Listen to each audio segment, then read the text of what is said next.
for years with living with the cluster headaches.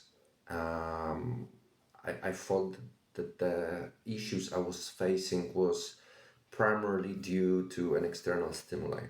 But how little I know several years ago that the threat usually is internal and it's triggered by our brain, our systems, our sensory inputs. And as I'm explaining to you here in the three levels of brain, there are parts of our limbic brain, the middle part, which is the mammal one, which is responsible for our memories, our emotions, and the trigger of those factors into our bodily expressions. There is a very direct relation, which I've discovered in myself and the literature about this, that the hypothalamus is the one part of the brain, which is the center part of the brain, which corresponds to the way we express ourselves due to felt emotion.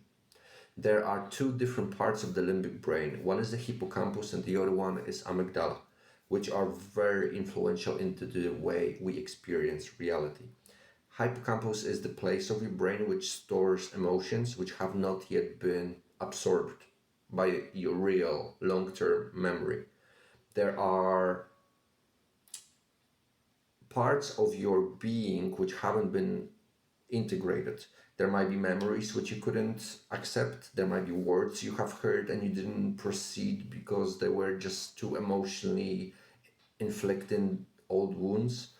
And there might be some stimuli to external aspects like smell, scent, amount of light, humidity, temperature, which are triggering a memory which is connected in the amygdala, which is responsible for the emotional parts of the memory, and they trigger a response.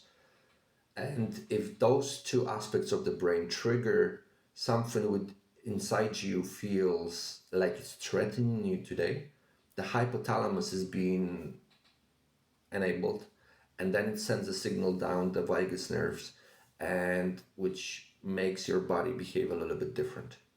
So I'll give you an example to show you what I mean on my case. I used to receive very heavy headaches from the cluster headaches types of pain because of opening a fridge or opening an oven or experiencing simply too much humidity. These were the physical triggers saved within my body, which are associated with a memory and an emotion. The emotion which was associated with these memories of these sensations were very unpleasant.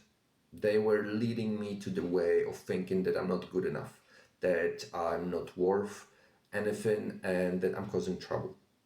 So and those memories were recorded in my being during my early years.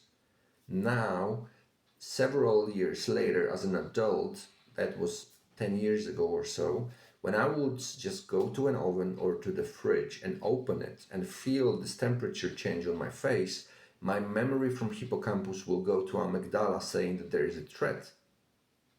That because I was opening a fridge and just looking at whatever was inside as a kid, I've been getting spanks or verbal comments about my behavior, which were incorrectly recorded in my brain. Well, they were correctly recorded because the comments were not pleasant, but I experienced real threat as a 4-year-old.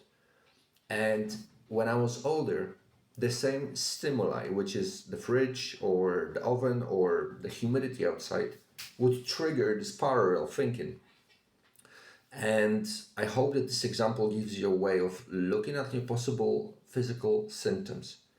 That very often our body says exactly what is happening within us. There might be an emotional trigger to everything we experience related to a memory we have not yet associated. It's about discovering these things. This part of information is just to give you an example that a physical activity as an opening the fridge would trigger a memory hidden deep inside my subconscious, because it's not something I would think about on a daily basis. trigger a feeling of fear, possibly anger, trigger this into the hypothalamus, so hippocampus, amygdala, hypothalamus, and resolve this into my body feeling an emotion of overwhelm. My hands would sweat and I would just start feeling very bad. The way to get yourself dysregulated again, to remove these physical triggers on your being, it's to notice them. Once you start paying attention to what is causing what response, you might notice that, you just go outside, you feel a little bit of the air on your back, and the next day you have a cold.